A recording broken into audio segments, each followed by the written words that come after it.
Good morning, Miramar, and welcome to the show. I'm your host, Thamara G. As always, check us out on all of our social media. We are on Facebook, Twitter, and Instagram at City of Miramar. And we all know that our little area here in South Florida is such a melting pot, even in Miramar. And we have with us today two of our community activists that are coming forward to talk about something that's very important that's happening in South Florida. We have Thamara Labrousse. She is the executive director of Saint La, and they have been instrumental in many years with helping our friends from Haiti, as well as Paul Namphy. He is an attorney by trade, but he is also the political director and lead organizer of Family Action Network Movement.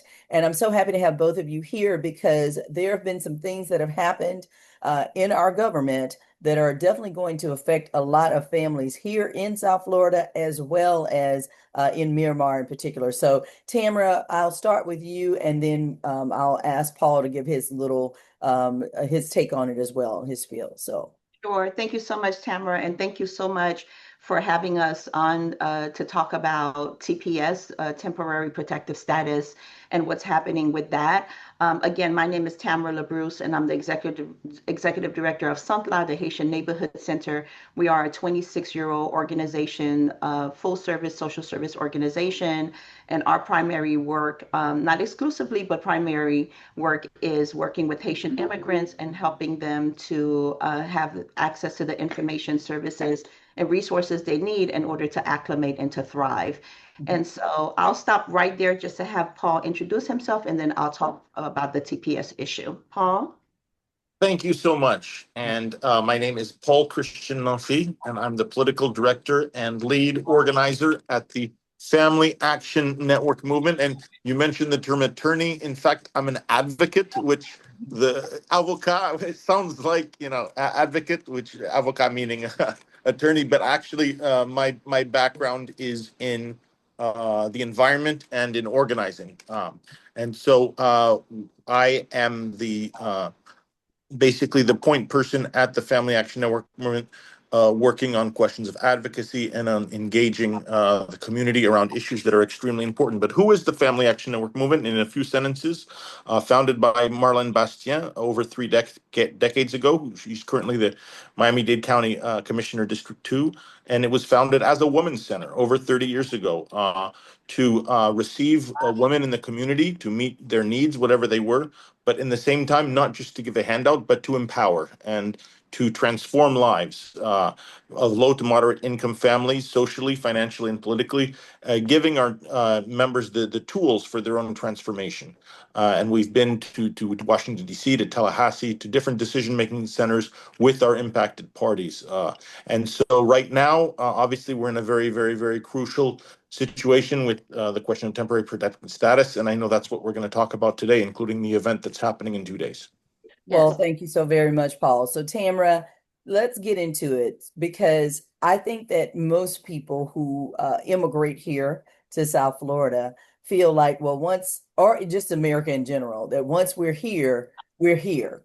But that is not the case, and particularly not the case for every immigrant that comes into our country. So, let's talk about this temporary protected status.